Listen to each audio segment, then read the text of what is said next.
Hi, I'm Gina Lim. I live in Kladno, Czech Republic, and I go to Kladno, which translates to Kladno Bible Church. I've been here about 12 years, and ever since I became a believer, I always wanted to serve abroad in missions. I just didn't really know where. And through various sources, the Lord convicted me of two things. First of all, that you don't have to be some sort of special hero or something to become a believer. He uses ordinary people because we're all ordinary people compared to Christ. And secondly, that the book of Acts shows us that missions is done within the context of the local church. God didn't tell Paul to go. He told the elders of the church to send. And so because of that, I decided that I would look for opportunities only within the local church of where we were sending.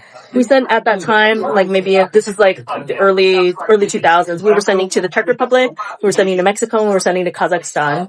And so I went to Mexico. Well, I'd been to Mexico before, and I always thought I could serve there. I could see myself doing that. I went to Kazakhstan, and I thought I'd be willing to go here. And then I went to the Czech Republic. And when I went to the Czech Republic, it was the first time I felt not only that I could see myself serving here, or that I'm willing, but that I actually wanted to.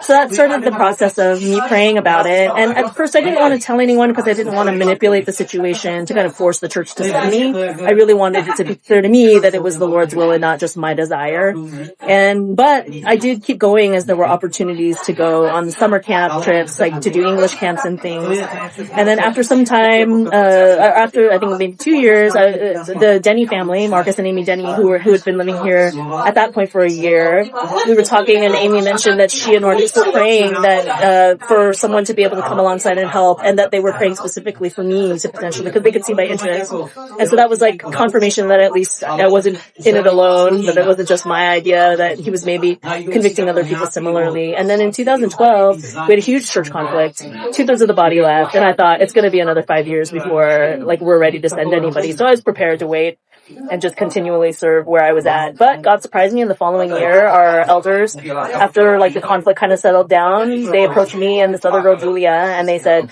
we feel that we've been spending a lot of time in the last couple of years because of the conflict looking down and in, and we think it's now time to look up and out. And this is who I'm serving. The recipient of so much ministry.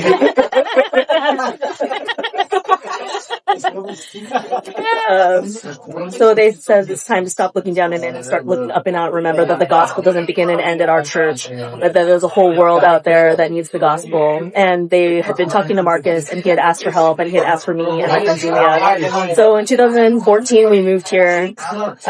She was here for 2 years, but then was convicted that she wanted to be married, and there aren't any opportunities here. So she returned back to America and met her husband within 2 months of moving back. Praise God for that. I'm still here. I'm still single.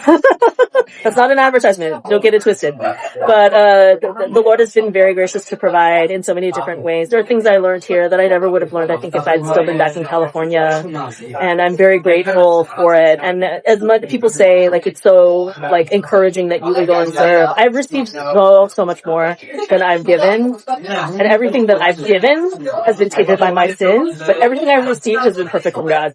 And so I'm very grateful to be here. I wouldn't change it for anything in the world. And we're here and excited that the Lord is working and using us. It's a small church. It's insignificant. We're not in any news stories or anything, but the Lord knows what's happening here, and we hope that He's pleased, and we trust that He is.